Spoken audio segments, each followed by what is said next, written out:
All right, well, we'll go ahead and get started. There might be a couple of stragglers that come in here towards the end. Welcome to the Department of Distance Learning, or soon to be online learning here. So welcome.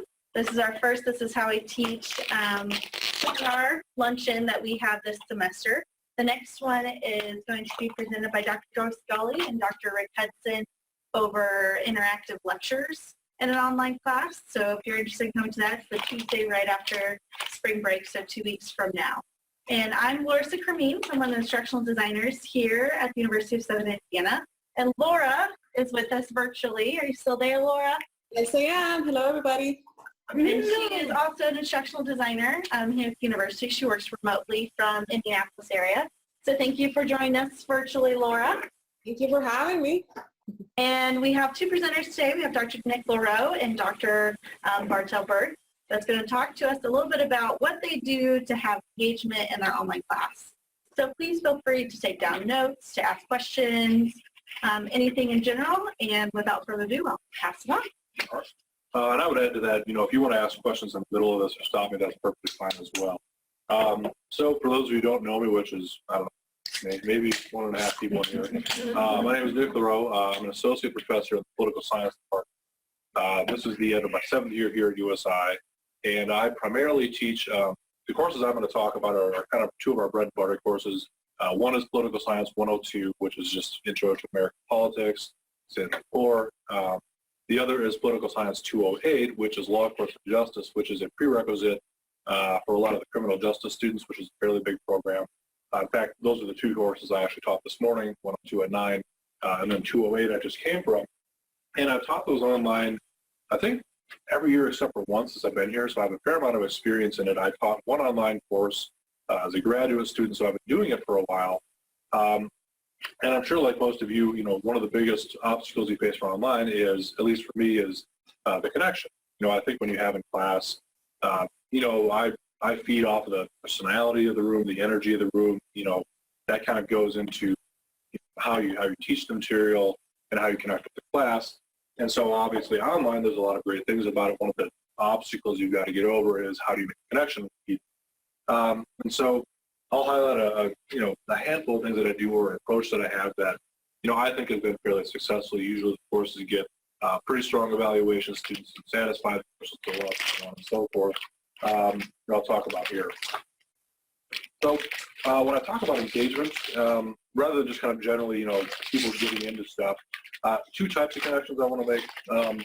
One is obviously student to instructor, right? So I want to build a personal relationship with each one of the students. That's what you can usually do in online classes, 25 or so.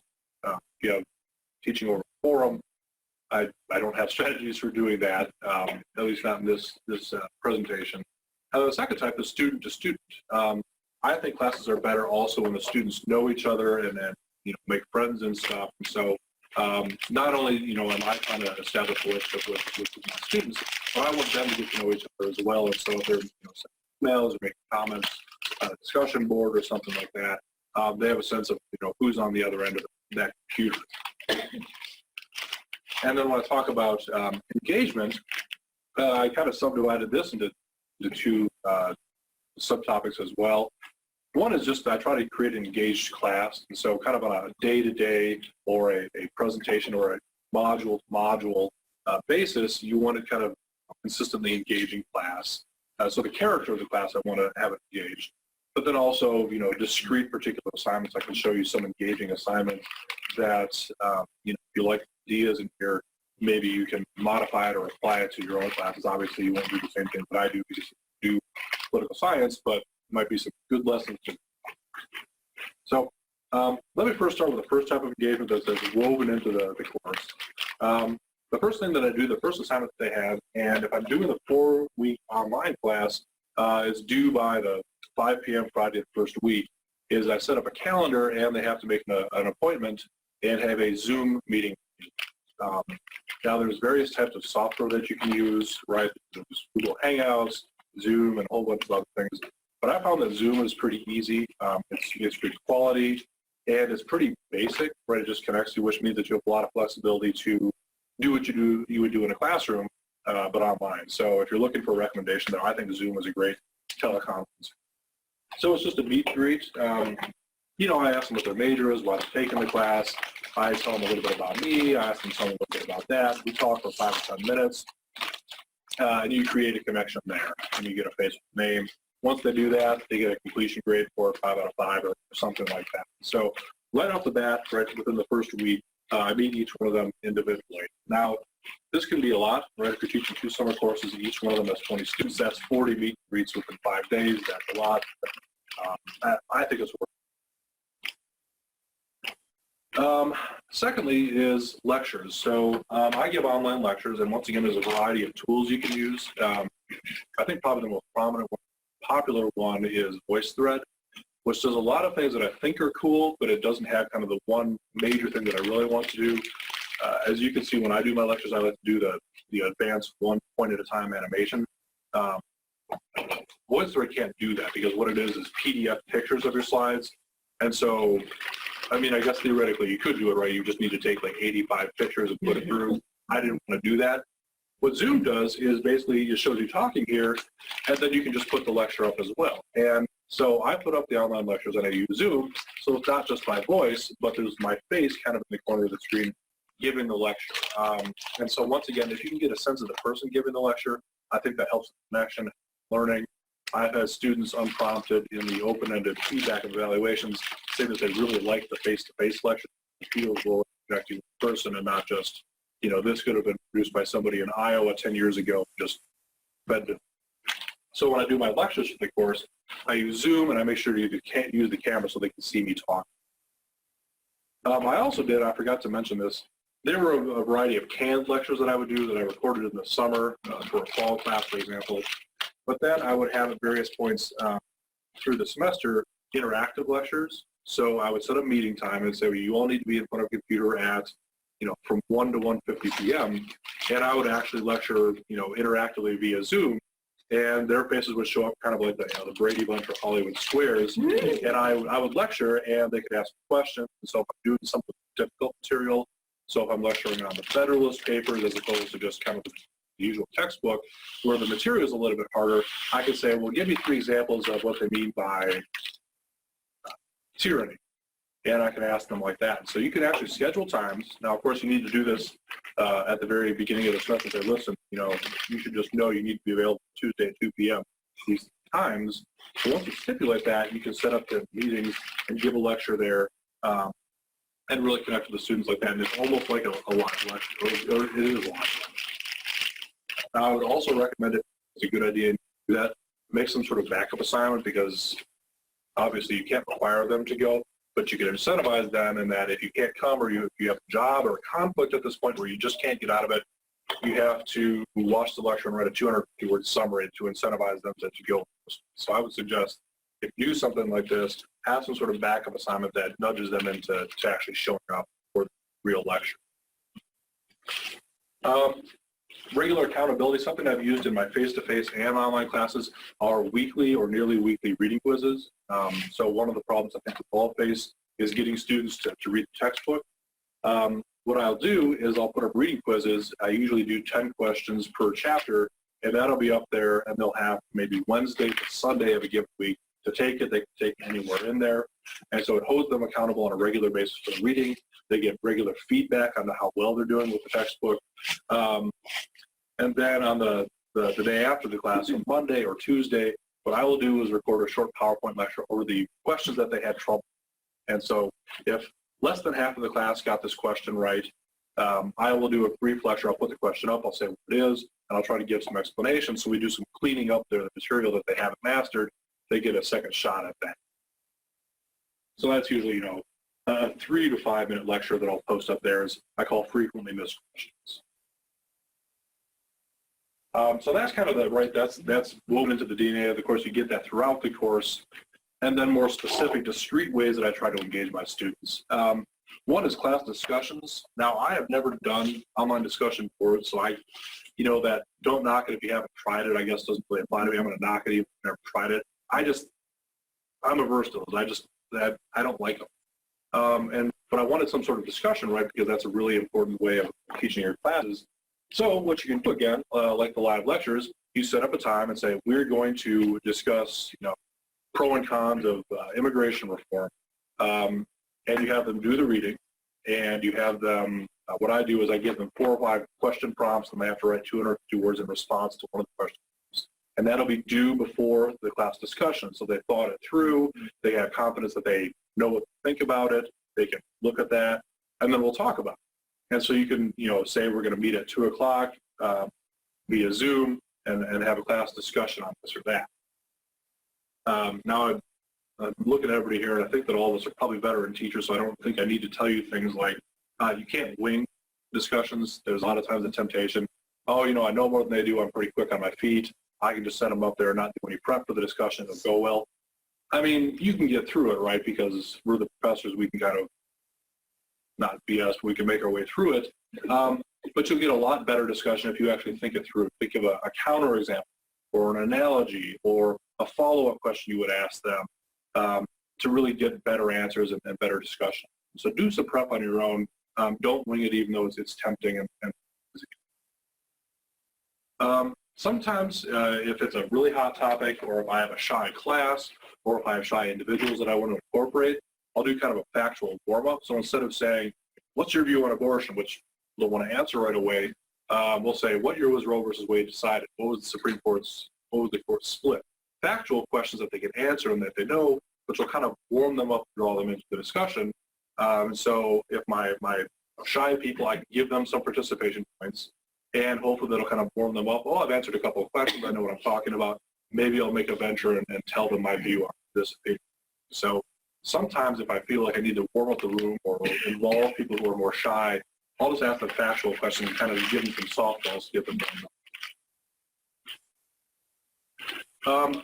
What I've tried to do, especially in my more advanced courses, 400-level courses, I'll try to have the students discuss with each other. So you all remember your grad seminar, right? We'd have our articles to read and we'd all talk to each other for 3 hours.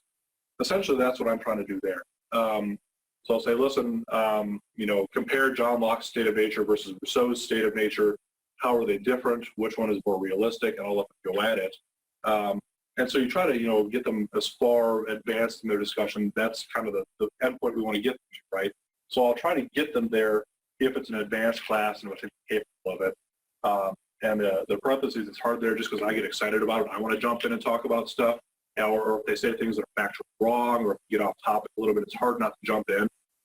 There are certain times when you have to jump in and say, well, now we're veering off into something else. Let's turn back. But give them a little bit of freedom to kind of, bump their heads into the wall and muddle through a little bit. Because if you do let them do that, that's a step closer to that graduate level, seminar-style discussion amongst the students, which is what we're trying to get them towards. What I also do, so I have class discussions. In 2 of my classes I've developed, and it took a lot of time and sweat, kind of inventiveness, the 2 simulations that I think are pretty good. The first one is for my 102 class, and I'm going to need to update it probably the next time I teach because the website's getting a little bit old, but I'll use a budget balancing simulation. So I think, when you talk to students in a 102 course, a lot of them are there just for requirements. They don't care about politics, and you say, now we're going to talk about budgeting, and their eyes are just going to glaze over. It sounds super, super cool. But what I tell them is that, this is kind of the quintessential political activity, right? It's who gets what, benefits and burdens, and distribute them out. And instead of talking about how Congress does it, let's all have you do it. And so what I do is I divide my class into various factions, everywhere from Progressive Caucus all the way on the left to Tea Party on the right. And they're given kind of a short summary of what they believe and what their view is for government, and then specific objectives they're trying to achieve. And then the first step is they get into their little congressional factions, and they go through this website, which I'll show you in a second, and set out a budget blueprint, which is kind of their dream budget, right? If they were the only 4 people in Congress, this is what they would create. And then that serves as their template. All the factions come together and then negotiate with each other and try to get their vision enshrined in budget just like Congress does. And they get the class as a whole gets full points if they balance the budget. If they don't balance the budget right, everybody gets a 0, so that kind of solves that collective action problem of being pig-headed and holding out. But within that, if they can balance the budget, if you get some of your more important initiatives or policy initiatives in there, you get some extra credit. And so that's how it goes. It's always been pretty popular. And so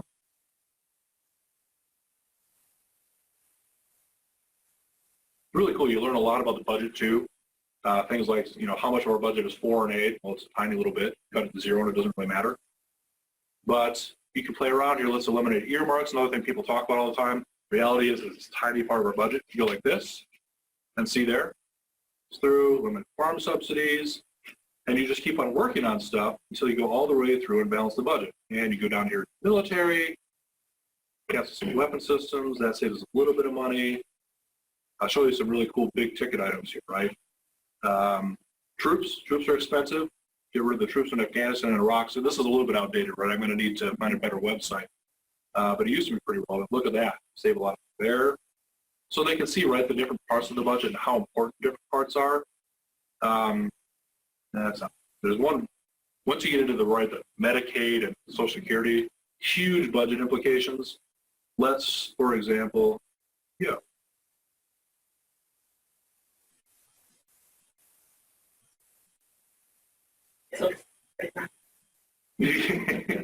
no longer applicable. Yeah.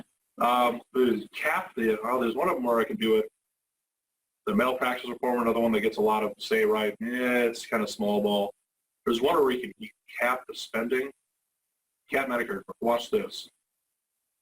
Oh, now we're making progress, right? And they can see short-term implications and then long-term implications. So they have to go through this whole thing until they balance the budget. And you get a little link that said, yeah, I balanced the budget. Just pick one of those. But I think you get the picture, right? So they go through, and so you learn what's in there, how much each one costs, and they have to negotiate with each other. And so they're learning a lot about that. And then they're doing that student-to-student connecting, right? They're learning, it's peer teaching, good connection there, and it's always been a pretty successful assignment. The second one that I use in my law course and justice class is the grand jury simulation. Now, grand juries, I don't know how much knowledge to assume in this room. They're specified in the Constitution. If the state wants to charge you for a significant crime, which is usually defined as a felony, the prosecutor has to go to grand jury and convince them that there's probable cause that a crime has occurred. If the grand jury says, yes, that's true, then the state will take you to trial. Now, back in August of 2014, there was that shooting of Michael Brown by Darren Wilson in Ferguson, Missouri. Usually grand jury proceedings for a variety of reasons are secret, but because this one was so politically contentious, the St. Louis County Prosecutor's Office decided to put all the evidence out there so the public could look at it, which gave an opportunity for another good simulation. Go here. Bart, I think you'll like this. I think it shows the St. Louis NPR. If it's going to give me.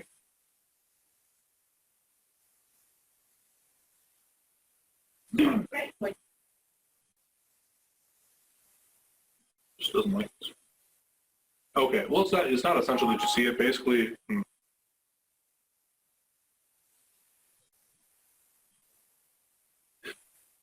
what I was just going to take you to there, so it's not, you can still get the point even if you don't see the website. It's just a website that has all the evidence there. So there's witness interviews, there's toxicology reports, there's autopsy report, and then students will go through and act like a grand jury, and they look at all the witness testimony, and they learn a lot about how unreliable this testimony is, right? We usually think somebody saw it, that's the most convincing evidence. It's really quite amazing how much people contradict themselves or others in this case, and they can look at all that evidence and deliver it as a grand jury and decide whether or not charges should be brought. So they learn a ton of practical stuff about the legal system. They're interacting with each other. I get a break from lecturing for a couple days without slacking because they're actually doing some learning. And that's pretty interactive stuff.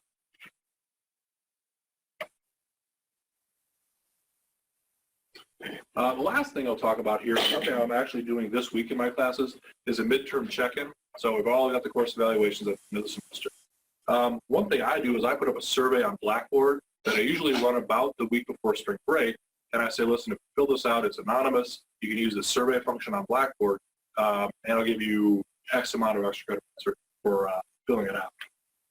And what I do here is I've looked over my course evaluations, and I look at the questions that I struggle on, which for me personally is usually teaching style was effective for me. That's one that I always get, lowest scores on the evaluation. I always get that. The assignments help me learn is another one where usually the lowest scores that I get out of all the questions are something like that. So I throw those questions and some other ones that I want to know about onto a Blackboard survey. And then I will go over those. I'll talk about those with students. Usually the class after spring break, I'll say, here's what you said. It's usually you like the lectures, but you want more interactive, or you want me to slow down, or you want more explanation of this or that assignment. And so you do a check-in here. You figure out what's working, what's not.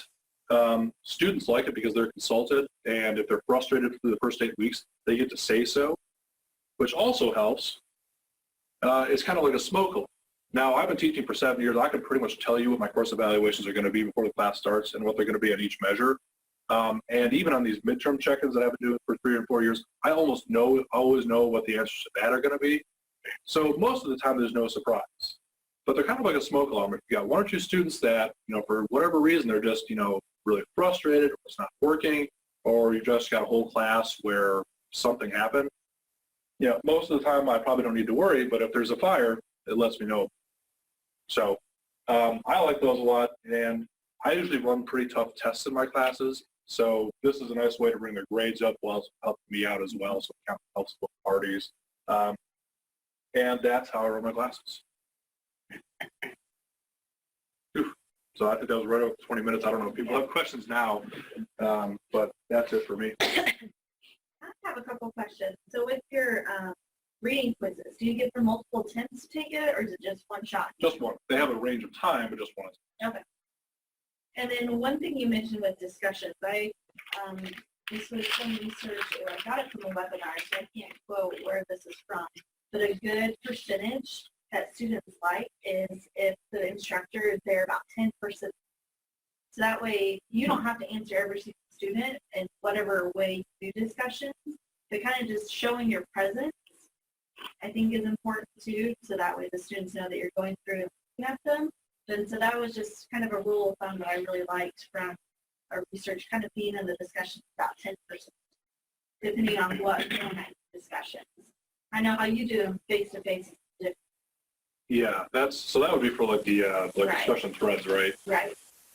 And I'm sure there are good ways to do them. Like I said, I just have this kind of a priori aversion to them. I just don't like them. But you might call that a prejudice in a literal sense. So, Where'd you create your simulations? where did I create them? Yeah, like is it a tool that we have, or is it just you found a website to do it external to USI? I did it all myself. So I found the website budget balancing, the New York Times interactive link. So it was back in 2010 when there was all the Tea Party Obama fighting. It's all right, fine, you balance the budget. And I just created a simulation around that website. Same thing for the grand jury simulation. There was the evidence. I created it. It's a lot of work. So if you're tenured, yeah, go ahead and spend a summer putting it together. But they're very labor intensive, but I'll say this, I think they're always relevant and helpful. And once I've got them, those are zero prep teaching days that are still really quality instruction. Right.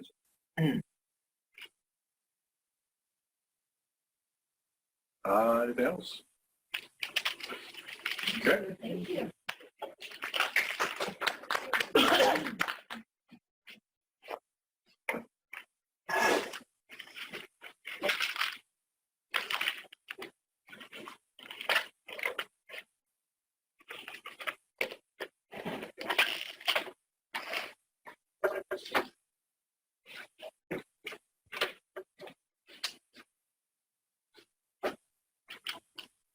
Have to get started then. I'm not as fancy as Nick here.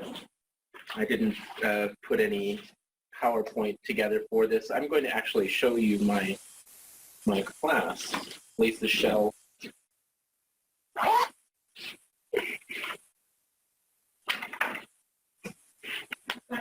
You taught this class last semester. I did, right? yeah. So my name is Bartel Berg, and I am a professor of German here at USI. And I also have the privilege of teaching courses on second language acquisition and applied linguistics. So when we say second language acquisition, some people think, oh gosh, that sounds super complicated. It is, I guess. But get down here to my, let me see if you can make it go away. I think it's up. It's up. Yeah, right there. This is the actual one I taught, though I wanted the shell. No, it is here. Sorry. because I've changed a few things within the shell. So used to my two-finger scrolling with the Mac that I'm like, I just automatically do it. Why is it moving? Okay. Second language acquisition, the course is a 611 course, so this is a graduate level course. So interaction looks a little bit different at the graduate level. This course is also designed for a lot of professionals, as our graduate programs tend to be. So this needs to be an asynchronously designed course for the most part. In terms of interaction, I really personally don't want a course that is completely asynchronous, where the students don't have to interact with each other in real time at all. So I do have some face-to-face meetings.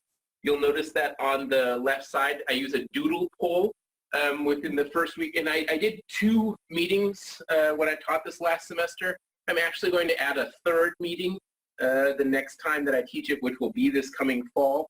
And I'll talk about the reason for that third meeting shortly. One of the staples of interaction in my course, the face-to-face interaction that Nick was talking about, is that not only is there a welcome video on the first page of my course site, but every week, and you'll see that they're divided. The weeks are divided into 4-week sections. Let's click on weeks 1 to 4. They're seen as modules, really. And there's the introduction to the class. I show you the learning objectives at the top. Whoops, that did. Go back here, please. Thank you. All right, and I don't have the student view on it. It's okay. With that. Yeah, I think I'd like the student view so that you all know what it looks like from their perspective. So it has the weekly learning objectives always at the beginning, so they know this is what we're going to go over. But then the very, very next thing every single week is a short clip to introduce the week. It introduces the topics. I maybe will address some of those frequently missed questions or aspects of the last lecture that people had problems with. And then there is, sometimes there is a video for them to watch. I include a lot of external YouTube content, and most of these are required.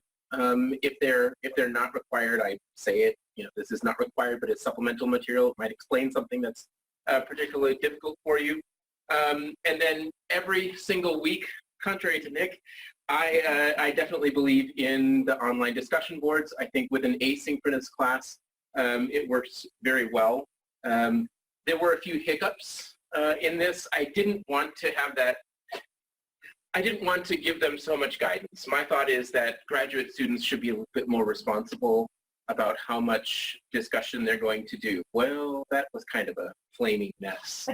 So because I had some people that were responding in 6-paragraph essays, and I had some people that were responding in 1-sentence quick answers, and I had some people that were responding to every single comment, and it was all over the place. So I decided to go back to that standard rule of you make 1 posting and you must respond to a minimum of 2 other people. I noticed, however, that over the course of the semester that a lot of the more engaged students were responding to many more than just 2. So that tells me that they were also engaging with the material and with one another. I think that one of the things that brought them, that got them to converse with one another and engage with one another more were the online videos, the YouTube videos where I'm sort of welcoming them in a very personal manner.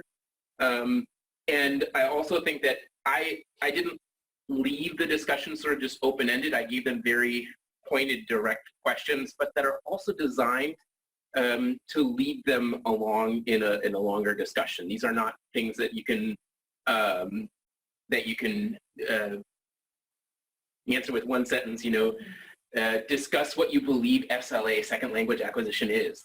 we could go on for hours and days and years with that. What areas are important or informative? So all of these discussion questions, some of them do have more specific answers, but most of them are designed to be sort of open-ended leading questions, such as the questions that you would get in a normal graduate seminar. I really try to think of how can I take what I would envision to be a good graduate seminar on second language acquisition and put it online. So that's what week one looks like. I'll take you to another more typical week, let's say. And you'll see that there are a lot of lectures. There's a lot of material. I think I recorded something like 40 lectures on Voicethread, and they're not, some of them are shorter, some of them are 10 minutes. Some of them do go up as much as 45 minutes. But one of the advantages of using Voicethread is that the students don't have to advance the slide every time. They can pause and go get a cup of coffee, go for a walk, come back, whatever. So I do use Voicethread, and it has its advantages and its disadvantages. I don't like that I can't advance button for button.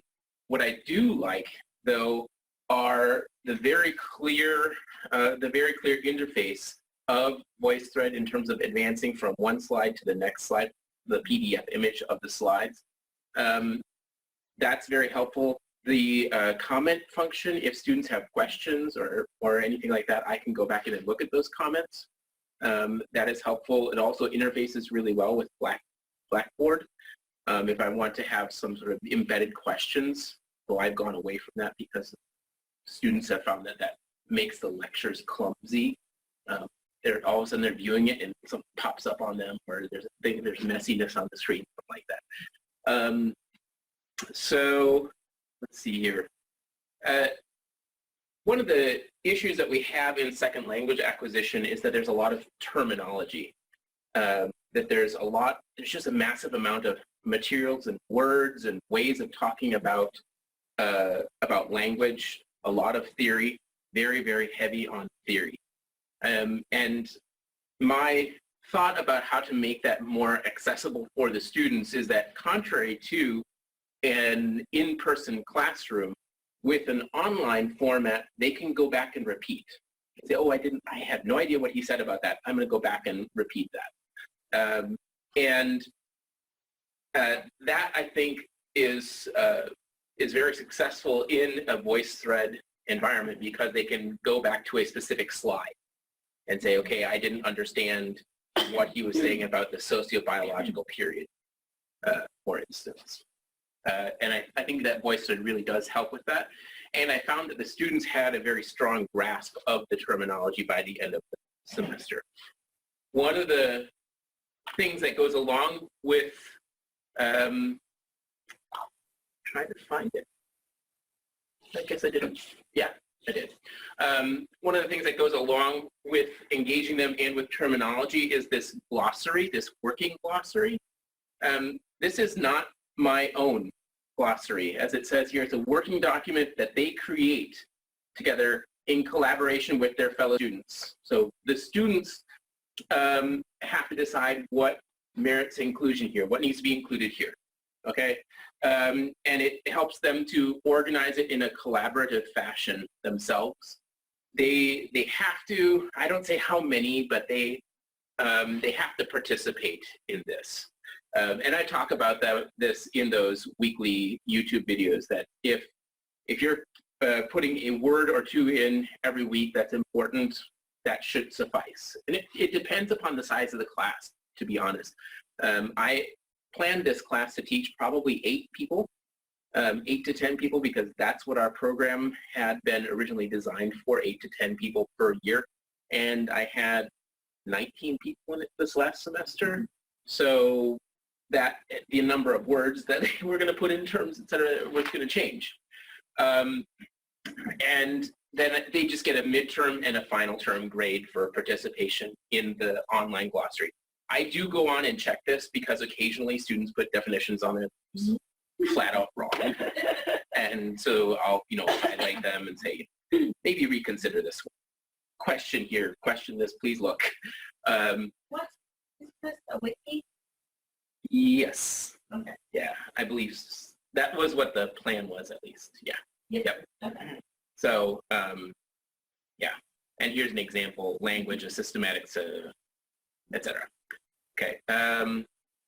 So that's all right. So I did the doodle poll for a face-to-face interaction. I did 2 face-to-face lectures. They actually covered, well, they covered 2 of the lectures that were a little more difficult to deliver online, first of all.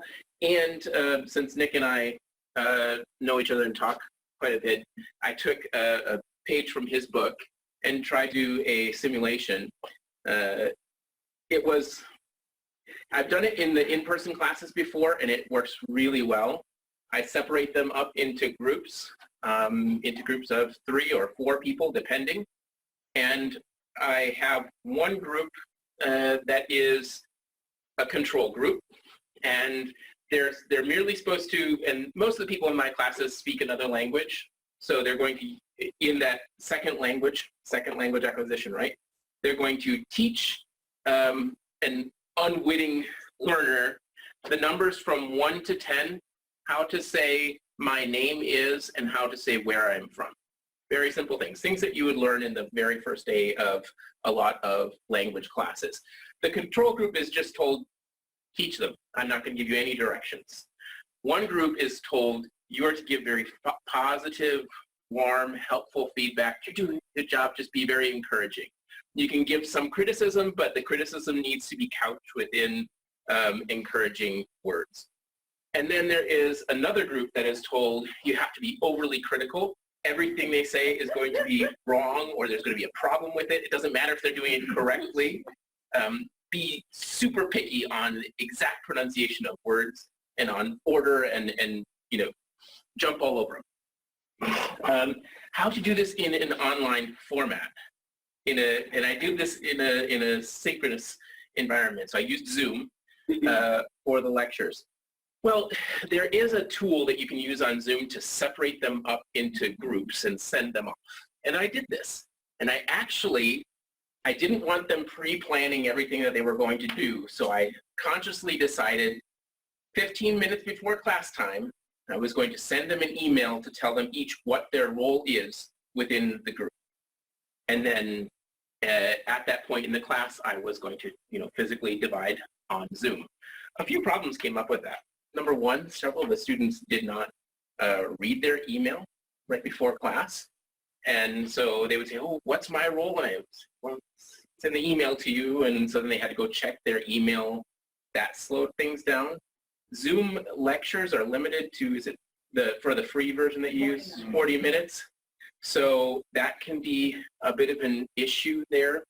It was a bit of an issue. I also had some issues with the software itself in terms of getting people into those pods.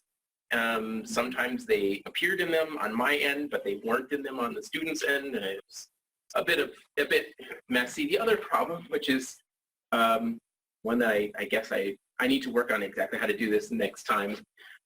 Some of the students weren't able to attend the online lecture and hadn't told me.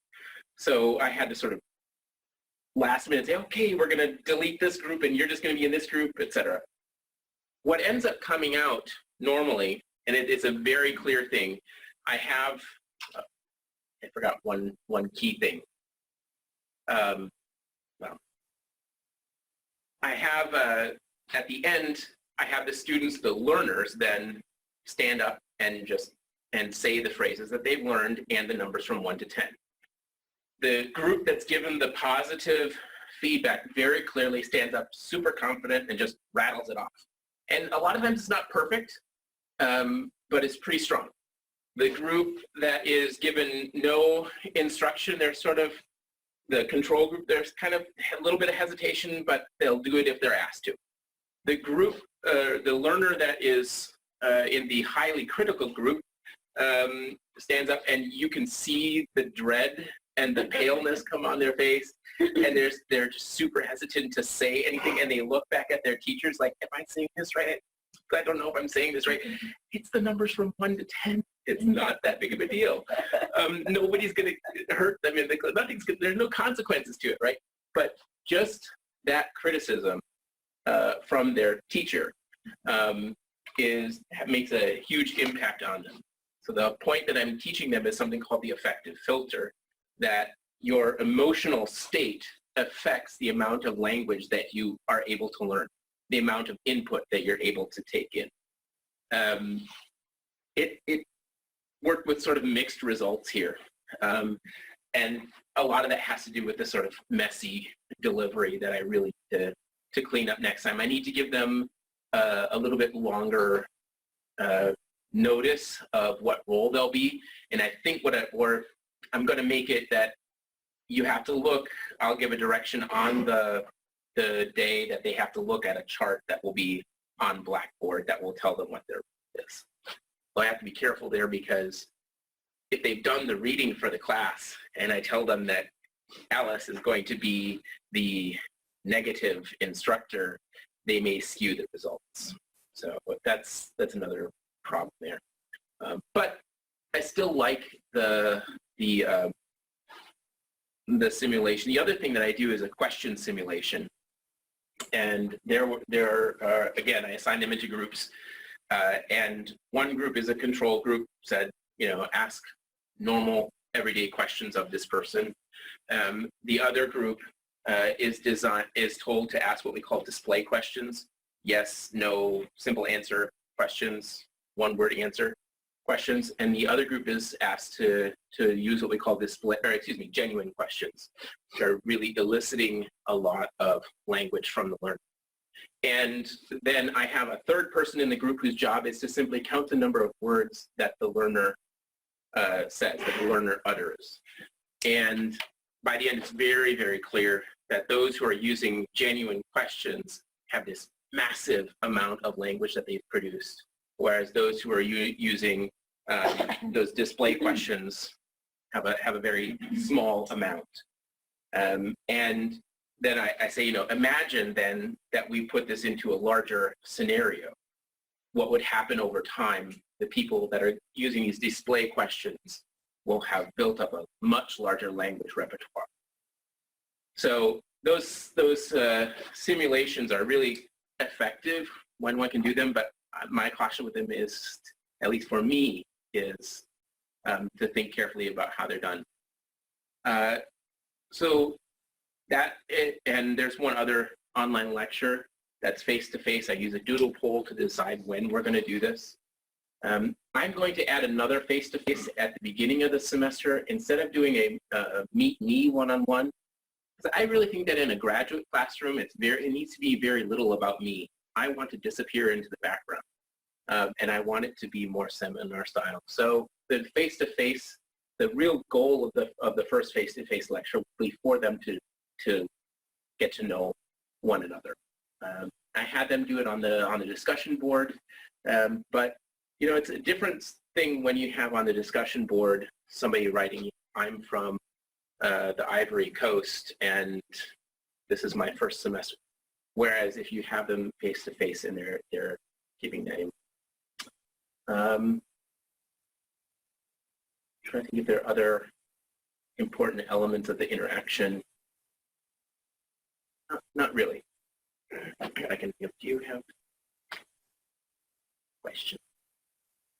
I do want to say we have a paid account through our office through Zoom, so for C meetings lasting longer, you can schedule them with us.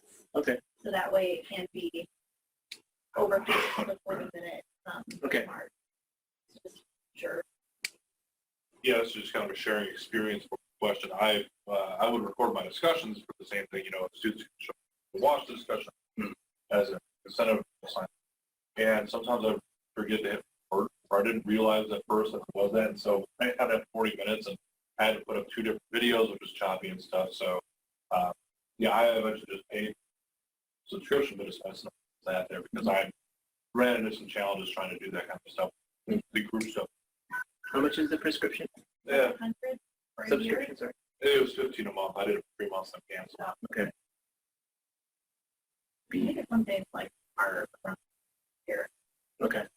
But it's nice to know that so So if we have an account just for faculty. Mhm. So yeah, so for next year when I will be teaching this class next fall. And like I said, I'm changing, or I did change after 3 weeks. I changed the discussion board policy. I changed the glossary, the way that is directed, at least for them. I changed several things, so I'm looking forward to teaching it again to see if that affects the students. These students, a lot of them knew one another, I have to say. So especially the little groups that knew each other already, they had really neat sort of personal dynamics going on already. It was a little bit more of a challenge to get them come together as a larger. Just a comment, being in teacher ed, I loved your simulation about the positive feedback and the critical feedback and the just whatever. I can see some positive uses in mine to do that same kind of simulation. Yeah. Because we talk about the necessity in education, especially elementary, for that positive feedback. And I think this would drive it home so well for the students in the classrooms. Yeah. And I could do this both face-to-face. So thank you for a really good idea. Yeah. Traumatized for the negative? No, it doesn't, because it's just the numbers. And no, it doesn't. But the students, they all kind of joke because that there is a very standard answer for a lot of things in second language acquisition is a muddy field in many ways. There's a lot of different factors that go into learning language. And your emotional state is just one of those. And it ties into so many different things. It has to do with age and acquisition, for instance. Younger children tend to have less inhibitions, which has to do with their emotional states as well. So the students would joke after a while, oh, it's just affective filter. Affective filter is the answer for everything. Like, it is a big answer, but it's not everything. They usually do kind of a deep map to tell them, well, this is why we told them. Yes, absolutely. Oh, yeah. Yeah. Yeah, good teaching. Not that this is an actual experiment. You would be not required to if this were an actual research. Right. No. I do a debriefing afterwards, and I try. I'm very careful that we're not doing personal things. I'm not going there. It's just the numbers, where you're from, and what your name is. Push-ups. Yeah. Exactly. And they're also guided. The negative feedback has to be focused on the language only. Like, no, it's this. Can you hear the difference here and this? And it can't be any personal. And I do make that very, because otherwise I do have had like, can't you hear me? Kind of things. Yeah. No, you're not supposed to be a Nazi. Any other questions? I think that's why I didn't learn and continue Spanish, because of the negative feedback I got in high school. I had a really negative teacher. Yeah. It can really affect you. All right. All right, well, thank you so much.